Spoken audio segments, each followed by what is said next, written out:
Hello दोस्तों, नमस्कार। मैं अजय तिवारी आप सभी लोगों का आपके अपने परिवार तिवारी सर साइंस में स्वागत करता हूं। दोस्तों, आज का हमारा टॉपिक बहुत ही महत्वपूर्ण है जिसका नाम है आइडियल गैस इक्वेशन। और गैस से संबंधित जितने भी नियम होते हैं जैसे चार्ल्स का नियम, बॉयल का नियम, गैलुसाक का नियम और मेयर्स का सूत्र या मेयर का फॉर्मूला, ये सब कैसे आपको याद करना है बिल्कुल आपको बाकायदा मैं याद करवा दूंगा पूरा। बस पूरा वीडियो देखोगे आपको ऑटोमेटिक सब चीज़ याद हो जाएगी, कुछ भी याद करने की जरूरत नहीं पड़ेगी। ठीक है। और एक्चुअली मैं कहीं जाने वाला था लेकिन सुबह से मेरे पास 10 से 12 बार कॉल आ चुका है। कोई अभिनव नाम के स्टूडेंट है तो उनका बार बार बोल रहे सर मेरा एग्जाम है, बता दीजिए टॉपिक है ना। तो फिर मैं निकलने वाला था, पर मुझे लगा चलो ठीक है 10 मिनट जाएंगे, ये वीडियो बना के मैं निकल जाता हूँ। ठीक है। तो बिल्कुल स्टार्टिंग से एंड तक देखते रहिए। आपको एक एक चीज अगर इससे संबंधित कोई भी क्वेश्चन एग्जाम में आता है तो ऑटोमेटिक टिक कर दूंगी, आपको पढ़ने की भी जरूरत नहीं पड़ेगी। बशर्ते आपको बस एक फॉर्मूला है उससे सारी चीजों को मैच करके देखना है, रटना कुछ भी नहीं है, एक एक करके देखते जाओ। ठीक है। होता क्या है कि आइडियल गैस इक्वेशन होती है, एक गैस इक्वेशन बनाई गई, उस गैस इक्वेशन से सारे फॉर्मूले हम निकाल लेंगे। तो देखो यहाँ पर जो गैस इक्वेशन होती है वो क्या होती है, पी वी बराबर N R T, P V बराबर एन आर और टी। इस गैस इक्वेशन में ये बहुत इंपॉर्टेंट है, इससे ही आप सारी चीजें निकाल लोगे, एक एक करके देखना। अब आपको मालूम है कि गैस से संबंधित गैस का आयतन भी होता है जिसे हम बोलते हैं वॉल्यूम। पी मतलब है प्रेशर, टी मतलब है टेम्परेचर, आर मतलब है गैस नियतांक। ठीक है, गैस नियतांक। और एन मतलब है नंबर ऑफ मोल कि जो गैस है, गैस के कितने मोल आपने लिए हैं, या गुब्बारे के अंदर जो गैस भरी हुई है उसका कुछ ना कुछ क्वांटिटी तो होगी, तो वो निश्चित है। तो देखा जाए तो इसमें दो चीजें बिल्कुल फिक्स हैं, इनको हम चेंज नहीं कर सकते, ये बिल्कुल फिक्स हैं, कांस्टेंट हैं। लेकिन इसमें टेम्परेचर को हम बढ़ा घटा सकते हैं, वॉल्यूम को भी इंक्रीज और डिक्रीज कर सकते हैं, प्रेशर को भी इंक्रीज और डिक्रीज कर सकते हैं, मतलब हम कम या ज्यादा करके प्रैक्टिकल कर सकते हैं। ठीक है। ठीक है। होता क्या है, तो ए है वेरिएबल और दो चीजें फिक्स है, एन और आर। आर मतलब है गैस नियतांक और एन मतलब है नंबर ऑफ मोल, कितनी गैस की मात्रा ली गई है। तो ये दोनों चीजें हैं फिक्स, बल्कि ये तीन चीजें हैं वेरिएबल। अब आपको देखो एक एक करके मैं बताऊंगा। ठीक है, इतना समझ में आ गया। अब हम क्या करते हैं, इनके अलग अलग जितने भी इसके नियम हैं वो लिख देते हैं। ठीक है। आपको क्या क्या सीखना है, सबसे पहले आपको सीखना है मेयर का फॉर्मूला, ये मेयर सूत्र। तो मैंने लिख दिया मेयर का सूत्र, ये आपको याद रखना है। ठीक है। इससे क्या क्वेश्चन बनेंगे वो मैं बताता हूं। फिर आपको सीखना है बॉयल का नियम, बॉयल का नियम। थर्ड आपको सीखना है चार्ल्स का नियम।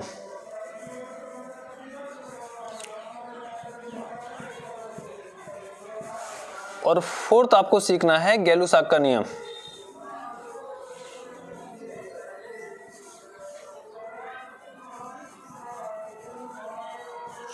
ये चार नियम आपको सीखनी है। ठीक है, बॉयल का नियम, चार्ल्स का नियम और गैलुसाक का नियम। अब एक एक करके देखते जाना आप। ठीक है। सबसे पहले हम बात करते हैं मेयर का फॉर्मूला, ये मेयर सूत्र। इससे हमें क्या फाइंड होता है, तो मैंने आपको बताया कि एन और आर है कांस्टेंट, आर को बोलते हैं क्या बोलते हैं, गैस नियतांक। तो कैसे कैलकुलेट करते हैं आर की वैल्यू और क्या वैल्यू होती है वो मैं बताऊंगा आपको। तो आपको बस इतना याद रखना है कि सी माइनस सी, यहाँ स्पेसिफिक हीट की बात हो रही है। यहाँ पे पी क्या लिखा है, पी मतलब प्रेशर, तो यहाँ पी पहले लिख दो और भी बाद में लिख दो, इक्वल टू लिख दो आर। तो आपको ये समझ में आ गई होगी यहाँ पर कि मेयर का फॉर्मूला क्या होता है, सीपी माइनस सीबी बराबर आर। अब पहले पी है या वी है, पहले सी वी है या सीपी है, ये कंफ्यूज हो जाता है, यहाँ पे क्वेश्चन गलत हो जाता है। तो आप बोलोगे सीपी माइनस सीबी बराबर आर होता है। अब सीपी क्या है, तो यहाँ देखो पी और वी लिखा हुआ, जिससे पी और वी आपको समझ में याद हो जाएगा। ठीक है। अब सीपी है क्या, तो स्पेसिफिक हीट है एट कांस्टेंट प्रेशर। ठीक है, नियत ताप पर विशिष्ट ऊष्मा और नियत आयतन पर विशिष्ट ऊष्मा। तो specific heat at constant pressure और specific heat at constant volume, इनकी जो वैल्यू होगी उनको माइनस कर देंगे तो हमारी आर का मान फाइंड हो जाएगा। ठीक है, आर का मान फाइंड हो जाएगा। और आर की जो भी डायमेंशन होगी, जो भी मात्रक होगा, यूनिट जिसे बोलते हैं, वो यहाँ से कैलकुलेट कर सकते हैं। ठीक है। तो आपको क्या याद रखना है, डायरेक्ट में बताने वाला हूँ कि आर का मान जो होता है, गैस नियतांक का जो मान होता है वो होता है 8.314 जूल प्रति मोल केल्विन। क्या होगा, मोल केल्विन, ये याद रखना आपको, मोल केल्विन होगा, मोल केल्विन। ठीक है। आपको इतना समझ में आ गया कि नहीं, आपको ऐसे याद रखना है। देखो एन का मतलब, एन का जो मात्रक रहेगा नंबर ऑफ मोल, तो उससे मोल आ जाएगा, टी मतलब टेम्परेचर हो जाएगा केल्विन। और यहाँ से इसको जब आप कैलकुलेशन करोगे, डायमेंशन जो यूनिट होती है उसकी भी कैलकुलेशन होती है, डायमेंशन फाइंड करने की भी कैलकुलेशन होती है। आप डायरेक्ट याद कर लो, क्या पूछा जाएगा कि बताइए गैस नियतांक का मान कितना होता है, तो आपको ये क्वेश्चन पूछा जाएगा, तो आप बोलोगे 8.314। जैसे पाई का मान होता है 3.14, 3.14 होता है पाई का मान, वैसे ही बस यहाँ पे 314 आपको याद कर लो कि पाई के मान से रिलेशन है पॉइंट के बाद, तो आप बोलोगे 8.314 जो होता है R का मान होता है जिसे बोलते हैं गैस नियतांक। तो गैस नियतांक का मान भी याद हो गया और गैस नियतांक का मात्रक भी आपको याद हो गया, जूल प्रति मोल केल्विन। ठीक है, और गैस नियतांक बनता कैसे है, तो मेयर के फॉर्मूले से इसका मान कैलकुलेट होता है। ठीक है, वो कैसा है मेयर का फॉर्मूला, तो आप बोलोगे Cp - Cv बराबर R। Cp क्या है, तो आप बोलोगे स्पेसिफिक हीट है eight constant pressure, specific heat है एट कांस्टेंट वॉल्यूम, ये दोनों हो जाएंगे। अब हम बात करते हैं वायल का नियम। तो वायल का नियम आपको ऐसे याद करना है कि स्थिर ताप पे होता है, ये होता है स्थिर ताप पर। इसमें कांस्टेंट को हम बिल्कुल फिक्स रख के देखते हैं कि हमने जो टेम्परेचर है उसको फिक्स रख दिया, कांस्टेंट कर दिया, बिल्कुल ताप को नियत कर दिया। फिर हम देखेंगे हम अगर प्रेशर कम कर रहे हैं, प्रेशर बढ़ा रहे हैं, तो प्रेशर और वॉल्यूम में क्या अंतर आता है, क्या रिलेशन आता है। तो आपको दो चीजें याद रखनी है कि वॉयल का नियम है और चार्ल्स का नियम है और गैलुसाक का नियम है। इसमें एक चीज को, जो चीजें बदल सकती हैं उनको फिक्स कर देंगे एक एक को। क्या क्या बदल सकती हैं, तो आप बोलोगे प्रेशर, वॉल्यूम और टेम्परेचर, इनको बढ़ाया या घटाया जा सकता है। अब हम एक एक कांस्टेंट करके रखेंगे कि वॉयल का नियम कहता है कि स्थिर ताप पर होती है, एक किस पर रहती है, तो स्थिर ताप पर। टेम्परेचर इसमें स्थिर ताप पर होती है, स्थिर ताप पर होती है, बिल्कुल टेम्परेचर को कांस्टेंट कर देते हैं। फिर हम देखते हैं कि इनमें क्या रिलेशन है। और जो चार्ल्स का नियम होता है वो होता है स्थिर दाब पर, किस पे रहता है, स्थिर दाब पर, और ये रहता है स्थिर आयतन पर, बिल्कुल फिक्स वॉल्यूम कर देते हैं स्थिर आयतन पर। तो यहां से 3 क्वेश्चन निकल के आते हैं। पहला कि जो बॉयल का नियम होता है उसको समतापी प्रक्रम कहा जाता है। क्या बोलते हैं, समतापी प्रक्रम, क्योंकि स्थिर ताप पर होता है। तो समतापी प्रक्रम को इंग्लिश वर्जन, जो इंग्लिश नाम है वो आपको बिल्कुल याद रखना है, इसको बोलेंगे आइसोथर्मल, आइसोथर्मल, आइसोबैरिक और आइसोकोरिक। ठीक है, ये पूछा जाता है बिल्कुल बॉयल का नियम क्या है, कौन से प्रक्रम पे जो अप्लाई होता है। तो आप बोलोगे स्थिर ताप पर होता है, इसलिए इसको कहते हैं समतापी प्रक्रम। क्या बोलते हैं, समतापी प्रक्रम। और समतापी को इंग्लिश में कहते हैं आइसोथर्मल, आइसोथर्मल। ठीक है, इसको क्या बोलेंगे, देखो मैंने बोला आपको क्रम से याद करना है, वायल का नियम, चार्ल्स का नियम और गैलुसाक का नियम, वायल, चार्ल्स, गैलुसाक का। और यहां से देख लो, वायल का नियम में आपको एक कांस्टेंट रखना है, टेम्परेचर।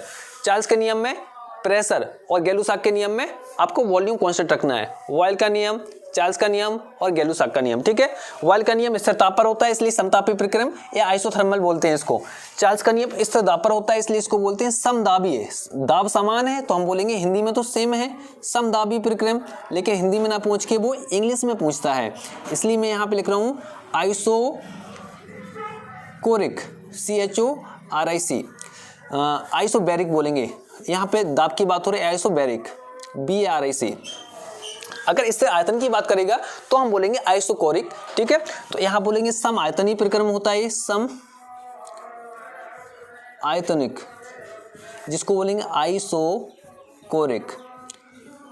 तो पहले तो आपको एक क्वेश्चन याद रखना है कि जो गैलुसाक का नियम स्थिर आयतन पे होता है तो इसको बोलेंगे सम आयतनिक प्रक्रम। हिंदी नहीं आएगी, यहाँ पे आपको आइसोकोरिक याद करना पड़ेगा, ISOCHORIC। आइसोकोरिक का मतलब होता है सम आयतनिक, आइसोबैरिक का मतलब होता है समदाबिक। ठीक है, आइसोथर्मल का मतलब होता है समतापीय प्रक्रम, समदाबीय प्रक्रम और सम आयतनिक प्रक्रम, ये हो गया। ठीक है, अब आपको एक चीज याद रखना है कि देखो यहाँ पे PV बराबर nRT फॉर्मूला है हमारा। क्या है, PV बराबर nRT। इसमें ये हमारा n हो गया कांस्टेंट, R हमारा कांस्टेंट हो गया, बिल्कुल नियत मान हो गया।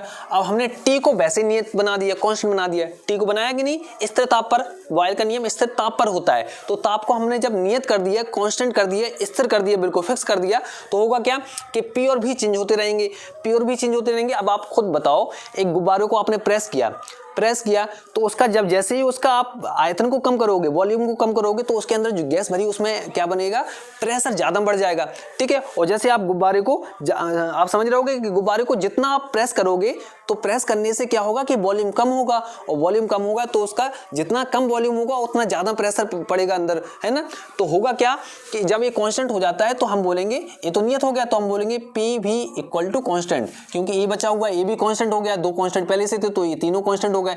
जब तीनों कांस्टेंट हो गए तो हम बोलेंगे PV इक्वल टू नियतांक, या हम बोल सकते हैं कांस्टेंट। तो होगा क्या, P और V कांस्टेंट हो जाते हैं। तो जब P और V कांस्टेंट है तो हम बोलेंगे, इसको ऐसे लिख सकते हैं कि P व्युत्क्रमानुपाती 1/V। तो यहाँ पर कैसे हो जाते हैं कि प्रेशर, आपको जो आपसे पूछा जाएगा कि बताइए प्रेशर और वॉल्यूम में रिलेशन कौन सा नियम बताता है? तो आप बोलोगे बॉयल का नियम बताता है कि प्रेशर और वॉल्यूम में क्या संबंध है। और क्या संबंध होता है? जब किसी गैस का प्रेशर या दाब बढ़ता है तो आयतन घटता है, और आयतन बढ़ता है तो दाब घटता है। एक दूसरे के व्युत्क्रमानुपाती होते हैं। कैसे होते हैं? अपोजिट होते हैं। एक के बढ़ने से दूसरी चीज घटती है। तो आपको याद रखना है कि P और V में कैसा रिलेशन होता है, पहले तो ये याद रखना है। तो आप बोलोगे दाब जिसे प्रेशर बोलते हैं, वॉल्यूम जिसे आयतन बोलते हैं, V से रिप्रेजेंट करते हैं, इनमें एक दूसरे के व्युत्क्रमानुपाती रिलेशन होता है, अपोजिट रिलेशन होता है। जब एक चीज बढ़ेगी तो दूसरी घटेगी। दूसरा क्वेश्चन, ये बताता कौन है आपको कि अपोजिट रिलेशन होता है? तो आप बोलोगे बॉयल का नियम बताता है। बॉयल का नियम कैसे प्रक्रम पर होता है? तो समतापी प्रक्रम या आइसोथर्मल पर होता है। और इतना समझ में आ गया आप लोगों को। अब देखो यहाँ पर, अब आपको समझ में होगा कि P इंटू V एक नियतांक होता है, कांस्टेंट होता है, जिसको हमें K लिख दिया यहाँ पे। आप K भी लिख सकते हो, या नियतांक लिख सकते हो, या कांस्टेंट लिख सकते हो। एक नियत वैल्यू आ जाएगी, इनका मल्टीप्लाई करेंगे तो आप मान सकते हो। फिर यहाँ पे आ जाती है कि सपोज करो T1 टेम्परेचर, वॉल्यूम V1 है, प्रेशर P1 है, T2 पर वॉल्यूम V2 है, प्रेशर T2 है। तो इनमें क्या रिलेशन होगा? तो एक फॉर्मूले आप डायरेक्ट याद कर लो कि P1 V1 बराबर P2 V2, P1 V1 बराबर P2 V2। इसको आपको समझने की जरूरत नहीं है। P और V में रिलेशन बता रहा है, आप समझ जाओगे कौन सा किसका नियम है? बॉयल का नियम बताता है। ऑप्शन में ऐसे रहेंगे P1 V1 बराबर P2 V2। कभी P की जगह यहाँ T और V में रिलेशन दे देगा, क्योंकि तीनों चीजों में रिलेशन देगा। क्या क्या में? प्रेशर, वॉल्यूम और टेम्परेचर। तो प्रेशर और वॉल्यूम में रिलेशन कौन बताता है? मैंने बोला कि प्रेशर, वॉल्यूम और टेम्परेचर इन्हीं में रिलेशन दिखा रहेगा आपको। तो प्रेशर और वॉल्यूम में रिलेशन कौन बताता है? तो बोलोगे बॉयल का नियम, जिसमें आयतन जो तापमान तो कांस्टेंट रहता है, रिलेशन बताता है प्रेशर और वॉल्यूम, दाब और आयतन में। और क्या रिलेशन होता है कि P1 V1 बराबर P2 V2। आप बोलोगे P और V का मल्टीप्लाई जो होता है वो एक नियतांक के कांस्टेंट वैल्यू आती है, ठीक है, उससे। और कैसा प्रक्रम पे होता है? तो समतापी प्रक्रम होता है, आइसोथर्मल, ठीक है। अब हम बात करते हैं चार्ल्स का नियम। एक ऐसा होता है चार्ल्स का नियम, तो आप बोलोगे स्थिर दाब पर होता है, जिसको बोलते हैं आइसोबैरिक या समदाबी प्रक्रम। अब इसमें क्या इस तरह रहेगा? दाब कांस्टेंट रहेगा। जब दाब कांस्टेंट रहेगा तो मैंने लिखा था PV बराबर nRT, T फिर से रख दो यहाँ पर। अब यहाँ पर दाब कांस्टेंट है, दाब मतलब प्रेशर को हम अगर कांस्टेंट कर देंगे, नियत कर देंगे, पहले से N और R कांस्टेंट था, दाब और कांस्टेंट हो गया, तो बचेगा क्या? V और T। और V और T में कैसा रिलेशन रहेगा? तो आप बोलोगे एक दूसरे के प्रोपोर्शनल होंगे या अनुक्रमानुपाती होंगे। तो आप बोलोगे यहाँ पर स्थिर दाब पर जो चार्ल्स का नियम बताता है V और T में रिलेशन क्या बताता है कि V और T जो है एक दूसरे के अनुक्रमानुपाती होते हैं। अगर तापमान बढ़ेगा, आयतन बढ़ेगा तो तापमान बढ़ता है, आयतन घटता है तो तापमान मतलब बढ़ेगा तो बढ़ेगा, घटेगा तो घटेगा, दोनों में सेम रिलेशन रहेगा। अब आप ऐसे भी कर सकते हो, उसको आगे सॉल्व करोगे तो V बराबर आप बोलोगे KT आ जाएगा। K एक कांस्टेंट आ गया, ठीक है। K क्या है? नियतांक है जब, ठीक है। तो यहाँ पे हम K का मान निकालेंगे तो हम क्या बोलेंगे? K बराबर आ जाएगा V अपॉन T। K बराबर V अपॉन T।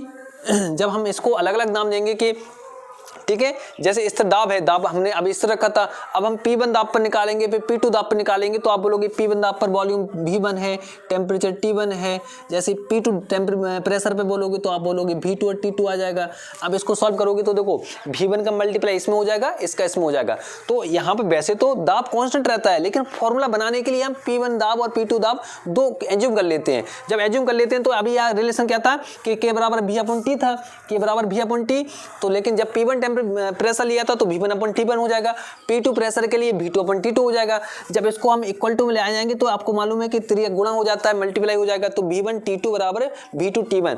तो आप इसमें रिलेशन ये बोलोगे कि V1 T2 equal to V2 T1। अब देखो कितना अंतर है यहाँ पर, यहाँ अंतर ध्यान रखना। यहाँ वॉल्यूम का प्रेशर से संबंध कैसा होता है कि बिल्कुल कैसा रहता है कि जब वॉल्यूम और प्रेशर में अपोजिट रिलेशन होता है, एक बढ़ता है तो दूसरा घटता है ना। इसलिए यहाँ पे लिखा है P1 V1 बराबर P2 V2, एक जैसे लिखे हुए हैं, जबकि इसमें सेम रिलेशन रहता है, लेकिन लिखे कैसे अपोजिट। तो आप कंफ्यूज मत होना कि आप बोलोगे इसमें अपोजिट रिलेशन रहता है, एक बढ़ता है दूसरा घटता है, तो यहाँ अपोजिट कर दो 1 2 1 2, ऐसे नहीं करना।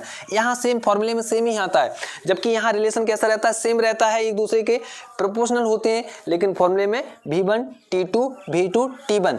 अब आपसे पूछा जाएगा कि बताइए कौन सा नियम वॉल्यूम और टेम्परेचर में रिलेशन बताता है? कौन सा नियम ऐसा है जो आयतन और तापमान में संबंध बताता है? तो आपको बोलना चाहिए कि चार्ल्स का नियम होता है वो ऐसा करता है। अब हम बात करते हैं गैलू-साक के नियम के बारे में। तो गैलू-साक का नियम जो होता है वो स्थिर आयतन पे होता है, इसलिए इसको बोला जाता है आइसोकोरिक या सम आयतनिक प्रक्रम, ठीक है। अब आयतन जब स्थिर है मतलब वॉल्यूम हमारा हो गया कांस्टेंट, इसमें प्रेशर कांस्टेंट था, मैं यहाँ लिख देता हूँ यहाँ पर कि वॉल्यूम इसमें कैसा रहता है, बिल्कुल नियत रहता है, कांस्टेंट रहता है। सी इसमें स्थिर ताप पर रहता है, टेम्परेचर कांस्टेंट रहता है, और इसमें स्थिर दाब पर रहता है तो प्रेशर कांस्टेंट रहता है। और जब ये कांस्टेंट रहेंगे तो इसमें कांस्टेंट बना के देख लो। अब हमें वॉल्यूम को कांस्टेंट करना है। जब वॉल्यूम को कांस्टेंट करना है तो आपको मालूम है कि फॉर्मूला होता है पीवी बराबर एनआरटी। एनआर पहले से ही कांस्टेंट है, ठीक है। अब हमें वॉल्यूम को कांस्टेंट करना है तो वॉल्यूम को कांस्टेंट कर देंगे तो पी और टी में रिलेशन बताएगा। और पी और टी में क्या रिलेशन होता है तो आप बोलोगे कि P और T में अनुक्रमानुपाती होते हैं, कि P जो है वो अनुक्रमानुपाती होता है T के, तो हम बोलेंगे P बराबर होगा K और T। तो K का मान अगर हम निकालेंगे, यहाँ पर K का मान निकालेंगे तो P अपॉन T हो जाएगा, K बराबर हो जाएगा P अपॉन T। तो हम बोलेंगे देखो यहाँ पर जो कांस्टेंट का मान हो गया P बटे T के। तो कहने का मतलब है अगर जो आयतन V1 है तो प्रेशर P1 हो जाएगा, टेम्परेचर T1 हो जाएगा। दिख रहा है ना नीचे इतना, बिल्कुल सही आपको दिख रहा है। तो अगर वॉल्यूम V1 के लिए P1 T1 हो जाएगा, वॉल्यूम अगर V2 है तो ये हो जाएगा P2 अपॉन T2। कितना हो जाएगा, P2 अपॉन T2। और इनमें रिलेशन हो जाएगा, जब हम इसमें मल्टीप्लाई कर देंगे त्रियक तो क्या बन जाएगा P1 T2 P2 T1। तो हम यहाँ लिख देंगे इसका रिलेशन जो आएगा P1